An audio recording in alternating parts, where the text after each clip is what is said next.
psychopharmacology of dopaminergic system, but you have everything to understand what I will say now. You have everything, but this is always complicated to face up this kind of things.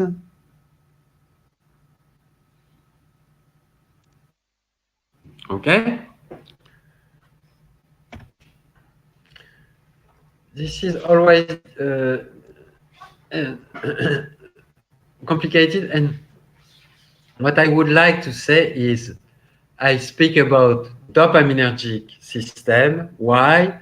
Because you have a lot of dopaminergic medication, and we don't exactly how it works. So I give you a link to ResearchGate to look at one of my publications and to see that the situation is not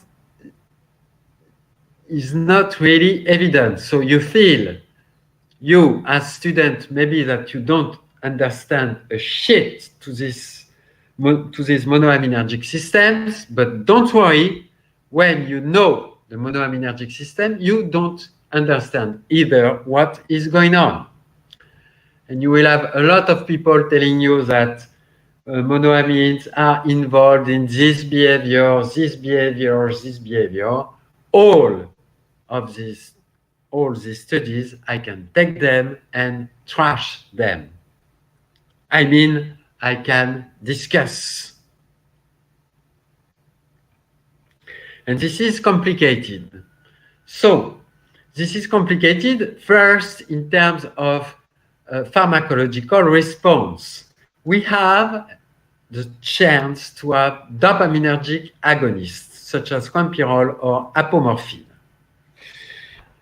But with quempirol, apomorphine, and other compounds like also a good compound, pramipexole agonist, you have paradoxical effects.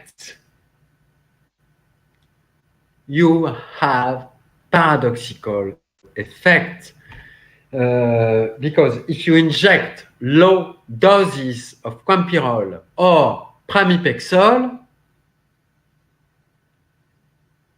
you have a decrease in locomotor activity.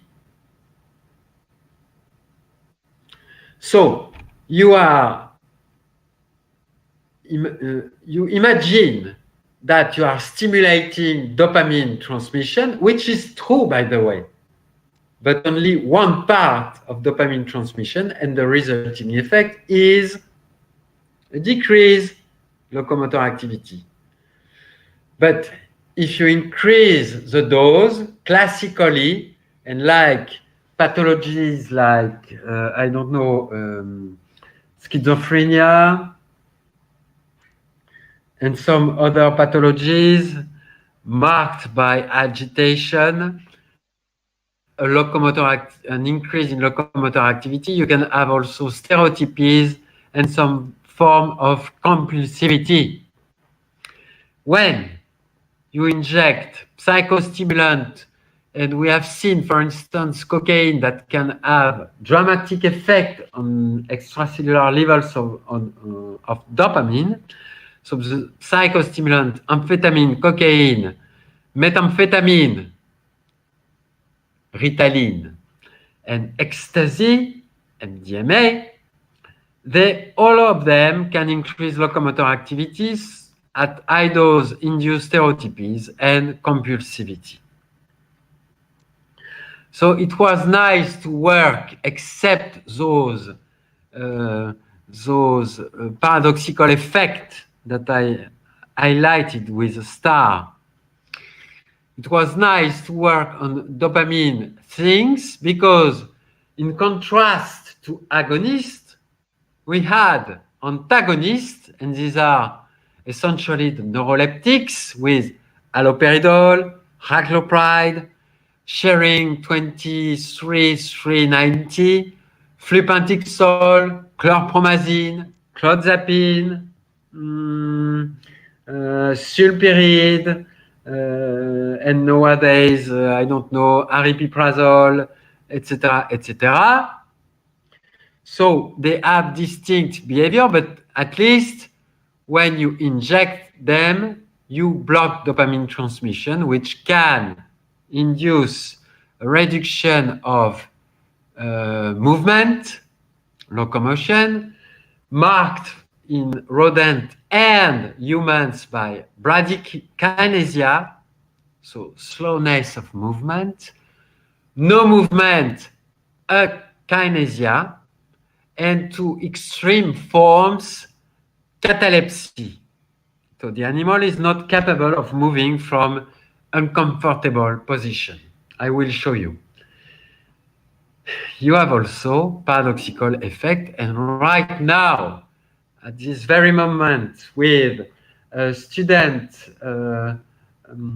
from Morocco, from Marrakesh, which is doing a Master 2 with me, we are doing haloperidol with those paradoxical effects, low dose versus high dose.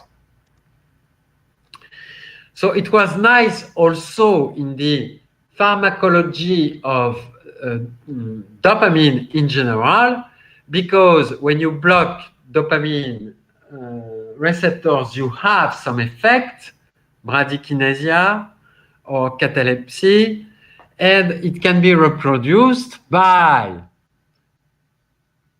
destruction of dopaminergic neurons, which is a situation of Parkinson's disease with 6-hydroxydopamine. You can reproduce this by blocking the filling up of vesicles, or by destroying dopaminergic neurons in monkeys or mice with MPTP. So everything is nice. Now telling you what is the role of dopamine in the brain, I don't know. So, for instance, you have an example here for cocaine. Cocaine, which is involved in the establishment of addiction. And here you have a model by a friend of mine, Serge Ahmed, where the animal learned to work with inactive and active lever, and then you can see distinct behavior in rats, where you have rats that are maintaining their cocaine intake consumption. So they are maintaining their cocaine intake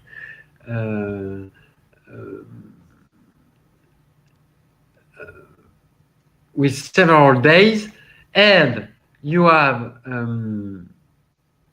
distinct behavior with an increase of cocaine intake after several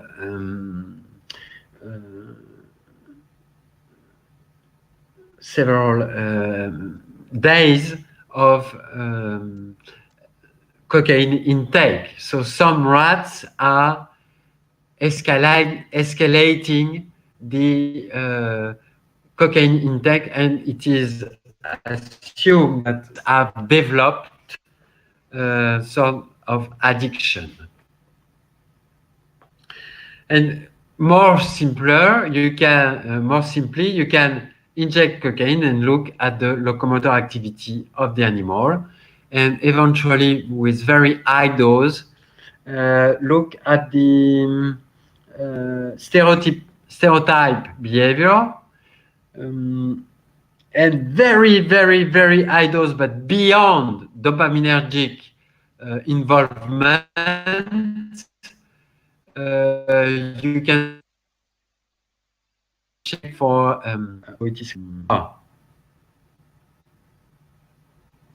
epileptic seizure, something like that. But you have to go over, this is not the right term I was looking at, but you have to go over 90 milligram per kilogram, if I remember correctly. So this is dangerous here. So what is the mechanism of action of cocaine? Here, this is an example of the recordings of one neuron at the level of the VTA. And people, experimentators, are injecting cocaine via the intravenous way. So you have spikes per 10 seconds. If you follow me, the Y axis, these are spikes per 10 seconds. So you have, for these neurons, you see here the number of action potentials per 5 minutes, sorry. Okay, per block of 5 minutes. So individually, here I don't have exactly the bean size, but anyway, this is for time. Okay, and if you look at this neuron here, you have black, the main frequency here around 40. You agree? Around 40 spikes per 10 seconds. So, which means that this is around 4 spikes per second, which means that it is around 4 hertz, the frequency of discharge of this neuron. So it is always important to look at this, because we know that dopaminergic neurons, you can expect something like around 4 hertz for dopaminergic neurons. And because in the substantia nigra, pars compacta, or VTA, you don't have only dopaminergic neurons, it's better to at least characterize the neuron by paying attention to its basal frequency of discharge. So it means that as I mimicked to you for Quampirol, I hope you liked that, because I will do that again for cocaine. So I start with cocaine before the injection of cocaine, and then you inject cocaine,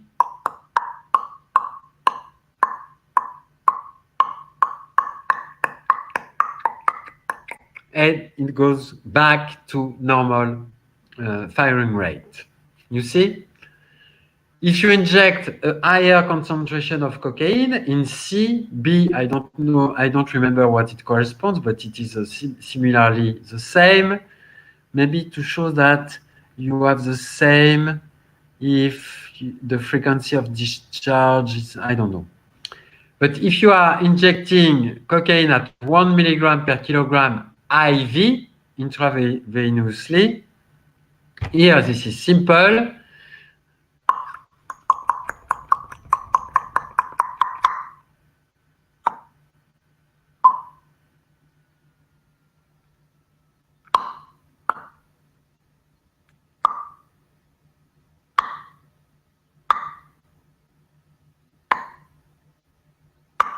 Etc. And you see that this is a high dose, and the frequency of discharge does not even go back to normal firing frequency.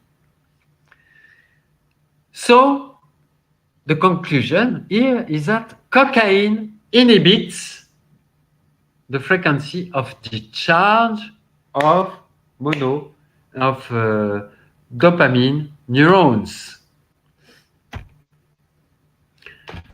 So cocaine has no affinity for dopamine autoreceptors, and in that experiment, they did, so they record the percent basal firing rate. So it means that you have different rats for each dose of cocaine, and this is the mean plus or minus standard error of the mean for each group of rat.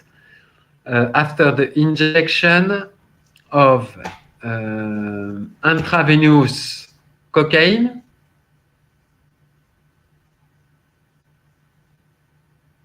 this is intravenous? Yes. Yes, because this is cumulative doses. Okay. So, intravenous injection of cocaine at different doses. So each time you have different rats. You see? So cocaine, as expected from the previous display, inhibits the firing frequency of dopamine neurons. And then they did the experiment with reserpine. And this is the upper curve. So you have a group with cocaine plus reserpine, and reserpine has been administered 12 to 24 hours before recordings. So to be sure that dopamine was no longer in the vesicles of exocytosis. So in that case, what you can see is that the inhibitory and normal effect of cocaine on the basal firing rate of dopaminergic neurons is reduced or even suppressed. I'm not sure this is still significant compared to basal release. Anyway, not important. By reserpine.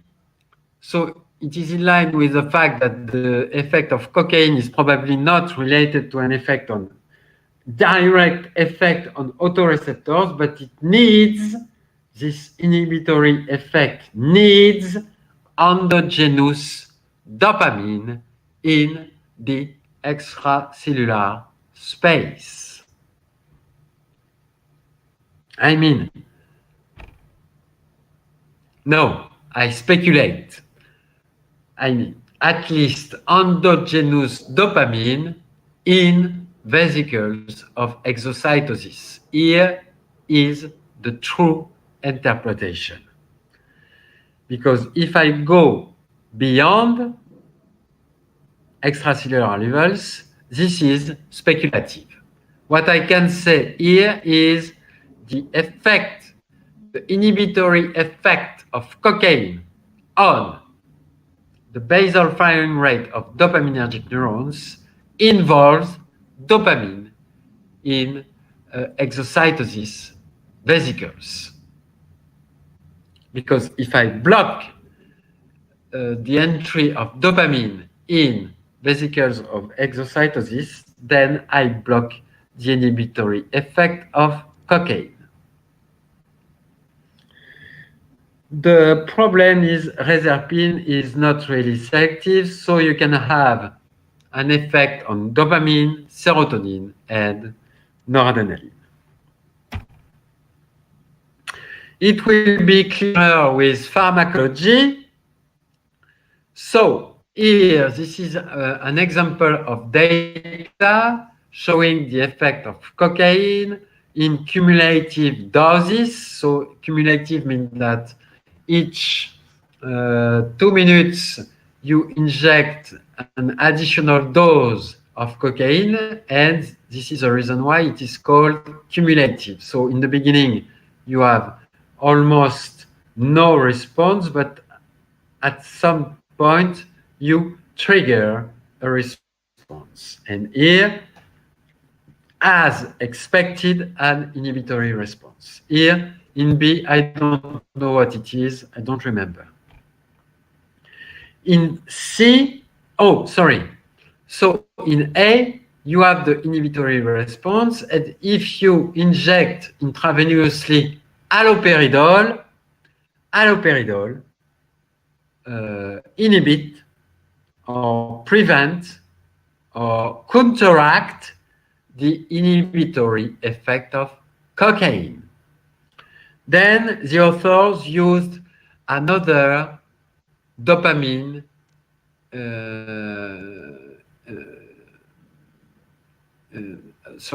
another inhibitor of the DAT. And this compound is called GBR. I think this is 12909. Yes. So again, by intravenous injection, they found a decrease in firing rate of dopaminergic neurons. So it was kind of expected. So they potentiate, or they also inject apomorphine, and apomorphine did not further inhibit the inhibitory effect of GBR. So apomorphine, which is a dopamine agonist. And then all these effects were blocked by haloperidol, the D2 antagonist. And look at D. Similarly, in D, this is another blocker of the DAT. So although it is also blocker of the NET, but here, nomifensine, NOM, reduce in cumulative doses the firing rate of dopaminergic neurons, and this effect is blocked by or reversed by haloperidol. So, to resume,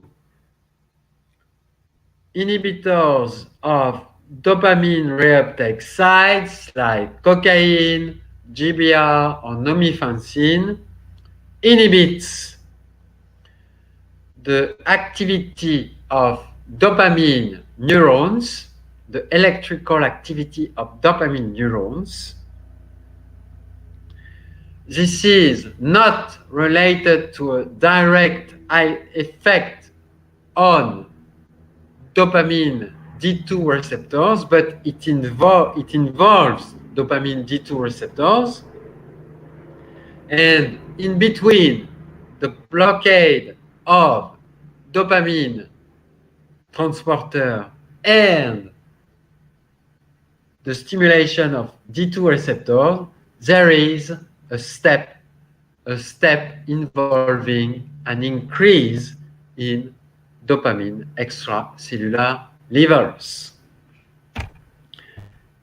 And that's the reason why if you, as we just saw, if you inject cocaine, you have a huge increase in extracellular levels of dopamine in the NAC and the striatum, but also in the substantia nigra, pars compacta, and VTA. Of course, and we can summarize the effect of cocaine as follows. Oh, this is so beautiful. We have a neuron, a dopaminergic neuron here, and a postsynaptic neuron. You have dopamine receptors expressed by postsynaptic neurons and normal release of dopamine stimulating or not postsynaptic receptors. And then you have also presynaptic RD2 receptors located at levels of terminals and cell bodies. Now we can consider the neuronal firing, synthesis, and release.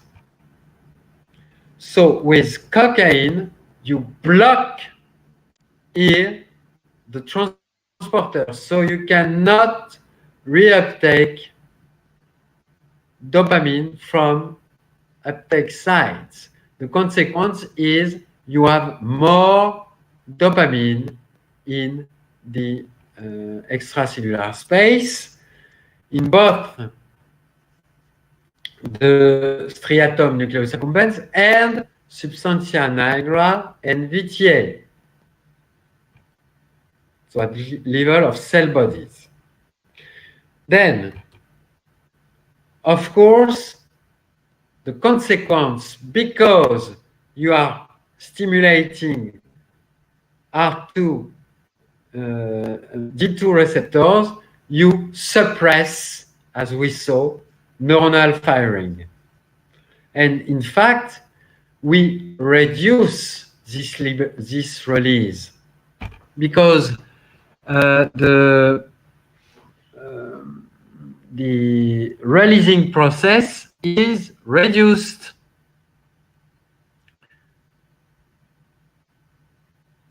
But the point is, since you block reuptake sites, you still have higher extracellular levels of dopamine.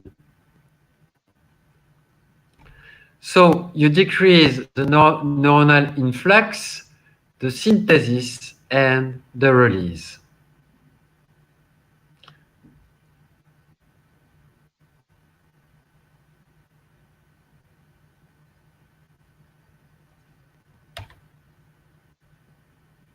Okay?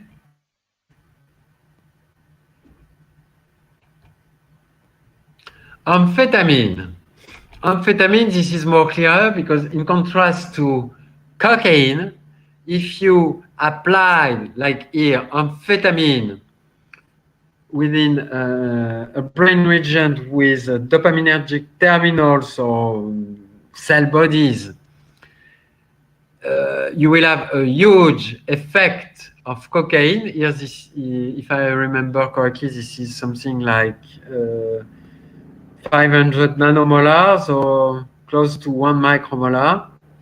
And then you can study its effect when you remove calcium ions.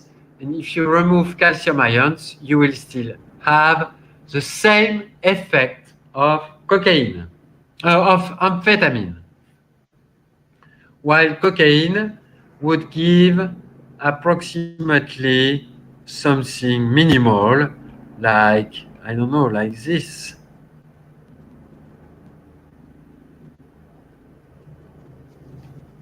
You see, like this. So amphetamine, it, like nothing. It changed nothing. So amphetamine induced non-exocytotic release. And so 10 micromolar here, no, probably less. Anyway. And interestingly, oh yes, but with zero calcium. But anyway, to block the effect of amphetamine, it is weird, but you need a dopamine reuptake blocker, such as nomifensine. So you can block the non-exocytotic release of amphetamine with nomifensine, and you reduce the output of dopamine with nomifensine simply because you are blocking the transporter. So it cannot function in the reverse way. So you can block the effect of cocaine with nomifensine. Cocaine, of course, GBR 12909. But you can see here that this is pure pharmacology, but in humans, or even for behavior, you won't block the effect of cocaine, the effect of amphetamine with cocaine. This is stupid. And the reason why is the following. This is because when you block also the transporter, you still have an inhibition of the transporter. So you increase dopamine extracellular levels.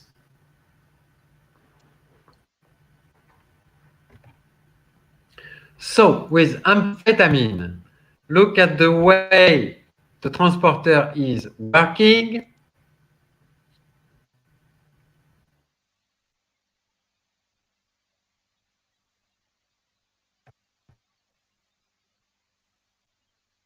if I inject amphetamine, it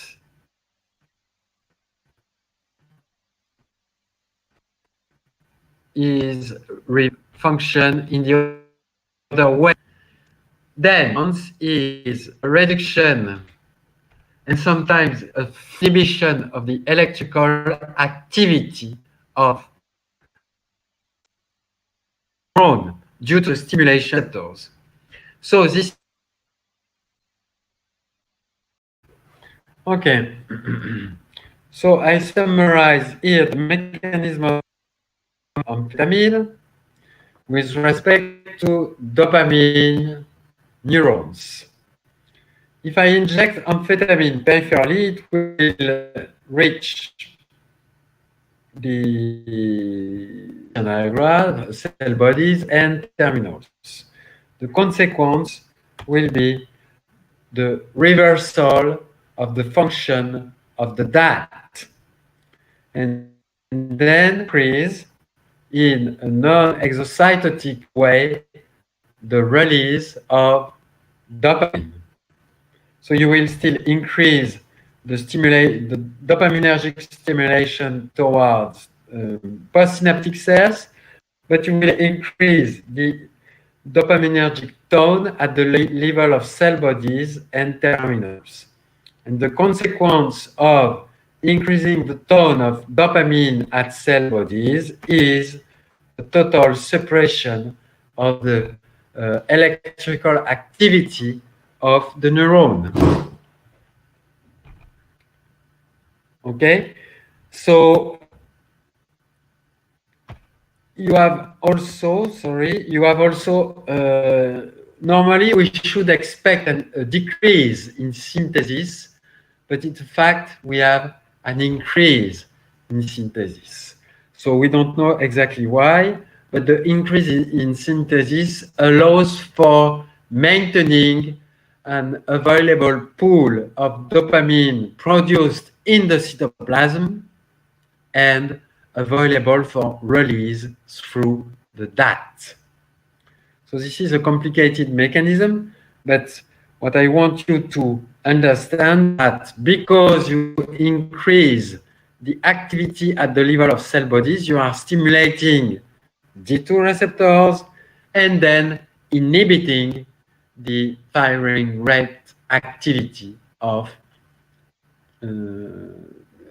dopaminergic neurons.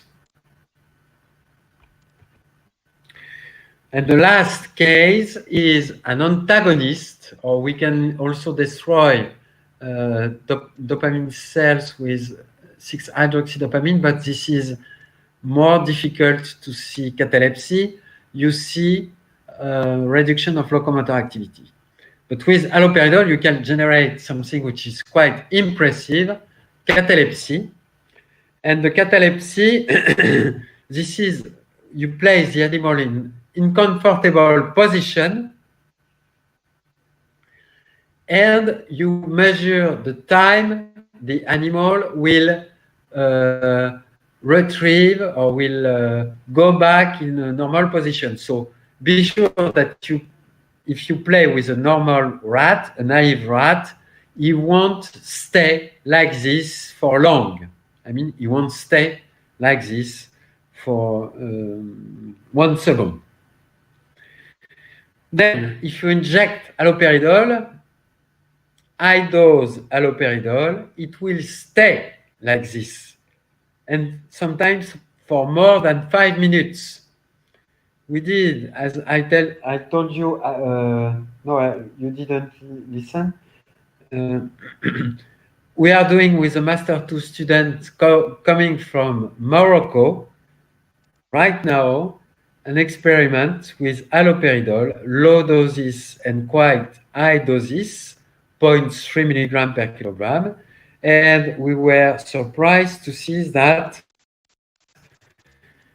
already it was almost for all animals at the cutoff that we fixed to limit the analysis, so 300 seconds cutoff. So it's and the haloperidol can stay like this for 5 minutes and even more. So of course this is not natural, and you are measured the time of immobility. In French, the temps d'immobilité, because this is written in French. Okay. Sorry for that. So, in the black circles show you the effect at different times after the injection of haloperidol, and the injection of haloperidol has been done at time 0 and no measure at time 0. Then time 30, 60, 90, 120, and then something is going on. Either we inject saline, then this is a black curve, or amphetamine, here 1 milligram per kilogram. And then you can see that with amphetamine, in subsequent measurement of catalepsy, with amphetamine, you reduce significantly the duration of, significantly the duration of immobility. So you reduce the catalepsy induced by haloperidol.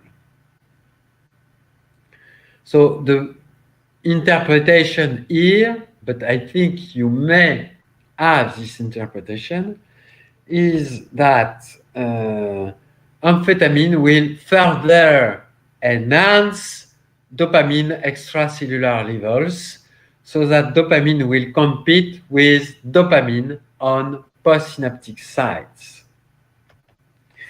Because if you are looking at haloperidol only, you have in the nucleus accumbens and the striatum, you have an increase in dopamine release already. And this is normal. I mean, this is normal, no. But this is like this for dopamine. When you block dopamine D2 receptors and probably autoreceptors, you enhance the activity of dopamine cells and you increase the extracellular levels of dopamine. But this is nothing comparable to what you can expect with amphetamine.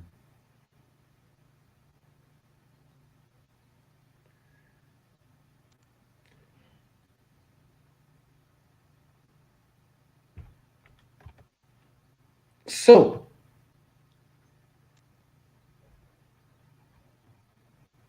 and that's the reason why. So I told you, so here, if you inject haloperidol, you have an increase of dopamine extracellular levels at 10 microgram per kilogram or 100 milligram per microgram per per kilogram. So either 10 microgram or 100 microgram. And you can see that already at 10 microgram, haloperidol enhance the release of dopamine. And the question for you is, do you think that haloperidol at 10 microgram per kilogram will block all postsynaptic dopamine receptors? And the answer I'm answering for you is no. You don't. So it means that a small fraction of dopamine receptors at postsynaptic sites are blocked when you are increasing the dopamine extracellular levels, even in high effect in the striatum, almost 50% almost 50% above baseline. So this is not blank. And you reach catalepsy not at 100 microgram like the red curve, but 200 or 300 micrograms, so 0.2 or 0.3.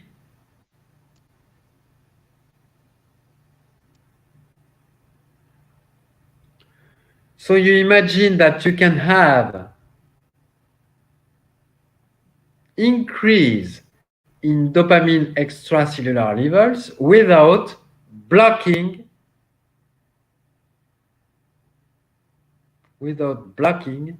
postsynaptic dopamine receptors. And this is a paradox with those drugs. With an antagonist, you can block autoreceptors at low dose to have an effect on dopamine extracellular levels and to stimulate postsynaptic receptors.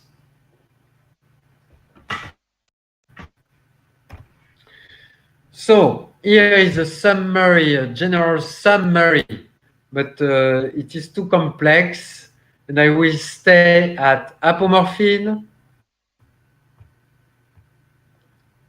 weak dose, high dose, haloperidol, weak dose, high dose, reserpine, but reserpine is already complicated, amphetamine that we have seen, and cocaine. Okay?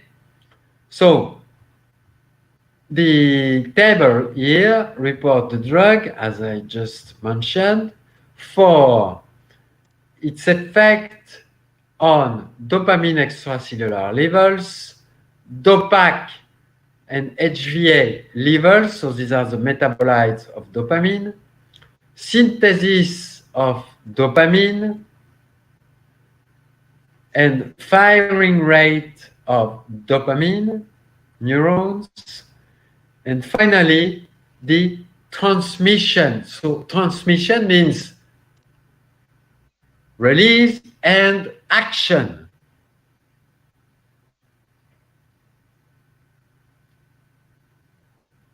Okay? Emission, reception, transmission. The transmitted signal. So this is the behavior. So with low dose of apomorphine, for instance, 10 microgram per kilogram, what is the consequence on dopamine levels?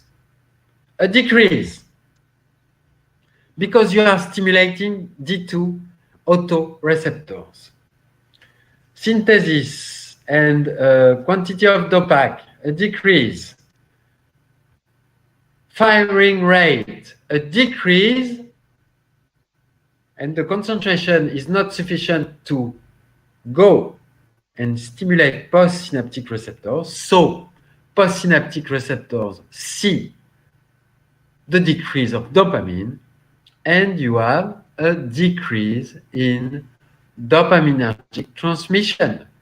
And you can highlight this with low dose quempirol, low dose pramipexole, several agonists. And then you increase the dose of agonist, still you inhibit maybe more dopamine extracellular levels, you inhibit more synthesis of dopamine, metabolism of dopamine, you inhibit more the action potentials of dopaminergic neurons, but you are stimulating postsynaptic receptors, so you increase transmission. And the reverse fiddle. At low dose, this is not sufficient to block postsynaptic receptors, but this is sufficient to enhance dopamine neurons activity. So dopamine postsynaptic receptors see a small increase in dopamine neurons activity. That's it. So you have an increase in dopamine transmission at low dose and a decrease, strong decrease at high dose. And then for amphetamine and cocaine, in both cases, you have a dramatic increase in dopamine extracellular levels, decrease in metabolism, yet opposite effect, but we don't know exactly why, on synthesis, because amphetamine paradoxically increase dopamine synthesis. We have in both cases of firing rate and in both cases an excitation of the transmission. So after that, you can understand that electrophysiological, biochemical, and behavioral parameters are uncoupled. Sometimes you have paradoxical effect. So it's not because you have an increase in dopamine release that you will have an increase in dopamine transmission. But what is true in pharmacology might be also true in physiology. And a lot of research does not calculate this. Anyway, this is not important, and you will work with this table. So I will stop here for monoamines. I mean, a general overview of monoamines. And next time, I think this is in the beginning of April, I will go for the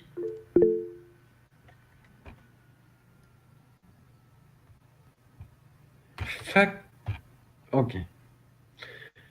Next time, I will go for the mechanism of action of what? Maybe antipsychotics. So if you read the paper with the gate thing, you will see you will see my main message, so antipsychotics and antidepressant drugs. So probably I will start by antipsychotics and switch to antidepressant drugs.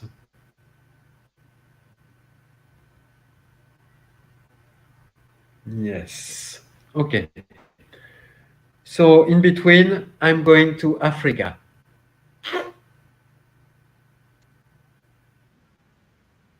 Thank you. So I hope some people had some difficulties for some research. So do not hesitate asking me. I'm not sure to be completely and fully available, but if I can, I will answer.